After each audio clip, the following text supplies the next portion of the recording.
Hello, kumusta po kayo lahat? Welcome po sa ating munting channel ng Inday Sara, Survivor, ang taga-ulit ng balita. It's not the Constitution that is at fault, it's us.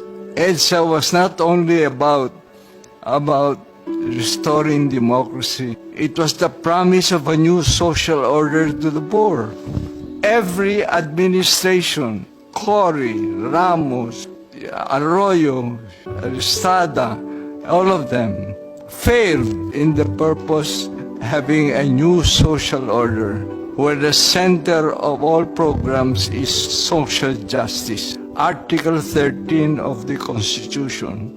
If you haven't read it, please read it. And if you haven't read the Constitution on the economy of the Constitution, there are social justice provisions there too. 73% of our people know nothing or very little about the Constitution. Isn't it time we studied it and see if the reason we are in this situation now is not because of the Constitution, it's because of us. Example ko lang po, yung Constitution ng Japan, number 3 economy in the world. It was essentially written by General Douglas MacArthur. Yet, look at Japan. So it's not the Constitution. It's the people implementing the Constitution. I'd like to state that we are the Constitution. Ano man ang Recording in nakasulat progress. sa saligang batas is the expression of the consent of the people. So, pag sinabi mo may problema ang Constitution, you are directly saying, kung may problema ang tao, problema ang batas na inilagay ng tao. Sinabi po ni Lord Acton that power corrupts and absolute power corrupts absolutely. We are looking at the Constitution that brought us here to this predicament sa pinakita ko po kanina sa mga slides at talaan ng katayuan ng ating bayan. Dahil it is this very Constitution that gave so much power to Congress and the President to intervene in every aspects, in every part of our life, liberty, and property. Pwede nilang kunin ang lupa natin kahit binili mo na papabayaran sa'yo taon-taon ng milyar. Pag hindi mo binayaran ang lupa na binili mo, kukunin nila sa ito pamimigay sa iba. Saan sila kumuha ng kapangyarihan? Pag-arian ng lupa ay wala pang gobyerno may lupa na. Ang lupa ho ay gawa ng Diyos, binigay sa tao, hindi po sa gobyerno. Kaya niya pong pigilin ang hanap buhay at lahat ng hanap buhay dito sa Pilipinas, whether international, foreign, or local. Magsisimula ka pa lang, pipermitan ka. Pag inipit ka, hindi ka makasimula. Pag nakasimula ka, bubuhisan ka. Pag inipit ka, kakargahan ka ng BIR. Yung mga taong gusto sumuporta sa mga pagbabago ng mga mayayamang negosyante, natatakot lumabas dahil kayang-kaya ipitin ng gobyerno at kayang isara ang kanilang negosyo. Dapat malaya tayo, pero kalayaan ho ba yan? Korupsyon po ang dahilan kung bakit mahina ang ating sandatahan. Nasa talaan din po yan dahil sa korupsyon na aapektuhan ng ating depensa. At korupsyon po ay nagmumula sa sobrang kapangyarihan na maibigay sa isang opisina, isang departamento, isang tao. Ang kapangyarihan na sobrang kapangyarihan, we know that political power always redound to economic power. Kaya ang lahat ng negosyo dito sa buong Pilipinas, lahat na po ng negosyo dito sa buong Pilipinas, lahat kasali ang gobyerno. Hindi tayo makapangalakal na malaya. Kaya apektado ng sobrang kapangyarihang gobyerno ang ekonomiya. Ang ating mga local government hindi makapalag sa national government, sa Pangulo pag midterm election. Bakit? Hawak nila ang pera. Hawak din nila ang police. Kahit mayor ka, pag kinainisan ka ng national government, tatanggalan ka ng police. Hindi ka bibigyan ng budget, kakampi ka ngayon sa kanila. Ang mga tao, paano? Makapagnegosyo, makapagtrabaho. Kalahati na sweldo natin, kukunin na nila, wala tayong kapalag-palag. Sa korupsyon, sobrang kapangyarihan po.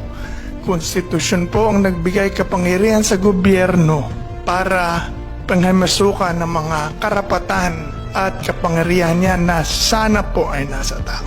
Yan po ang aking puntos una. Pangalawa po, sa pagkakapanalo ng mga pamilya at patakbo ng politiko sa Kunkun. Alam po nating lahat na hindi lagi nangyayari yan. Sa tuwing eleksyon, meron at merong dynasty na natatalo. Nakita po natin yan sa Daet, giba ang political dynasty. Nakita ko po yan sa lugar ko sa Mindoro, giba ang buong political dynasty at nakikita po natin yan tuwing eleksyon. Hindi ho lahat ng dynasty na patakbo ng mga korap na politiko nananalo pag merong kandidatong magaling, matapang at nagpapaluwanag sa tao. Meron at meron papasok. At sa akin pong palagay, hindi ho kailangan paramihan ang mga crusader na pumasok sa kumbensyon para manalo ang mga magagandang idea at damdamin sa kumbensyon. Isang tao lang po yan na magaling at matapang na makapasok, marami pong mababago dyan. Baka isang Robin Padilla lang pumasok dyan, ma-expose ang mga term extension, hindi nalalusot po. Ma-expose ang mga pangsarili na pong interes ay pinapasok. Yan po ang dalawang puntos na gusto ko ipasok kung bakit hindi sa aming palagay yung ating pong mga alinlangan sa Constitutional Convention ay hindi enough para sabihin natin, hindi pa tayo handa. Lalong-lalo na po kung babalikan po natin mga talaan ay pinost po kanina. Isa sa pinaka-corrupt na po tayong bansa, isa sa worst economically free, worst sa ease of doing business. Why? Kaya ng pakiraman ng gobyerno lahat ng hanap buhay dito eh. One of the weakest military in the world. Kaya po, sa aming palagay, napapanahon na po, lalo na kung maintindihan ng ating mga kababayan, ang pagpapalit ng saling batas through a constitutional convention so that they can be represented directly. Maraming salamat po.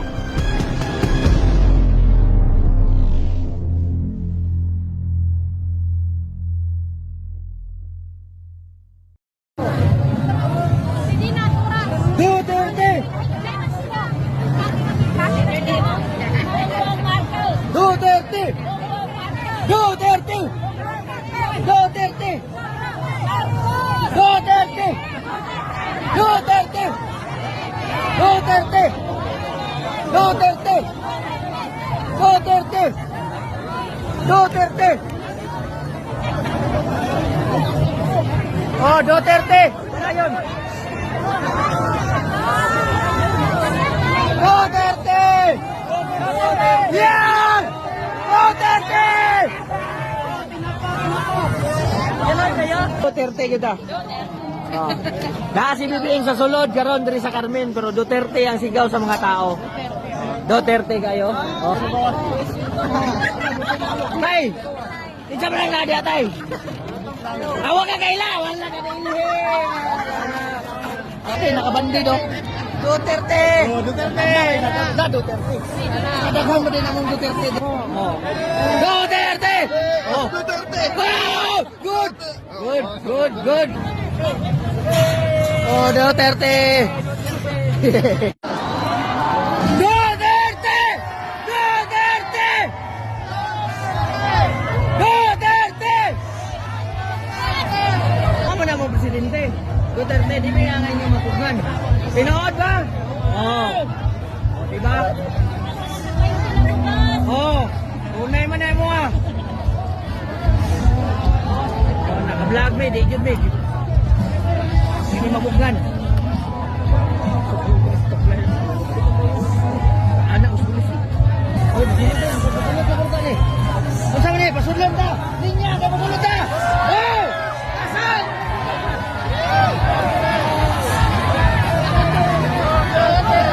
Duterte!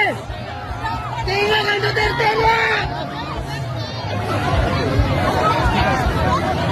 Tuwag tayo kasi balikan na rin!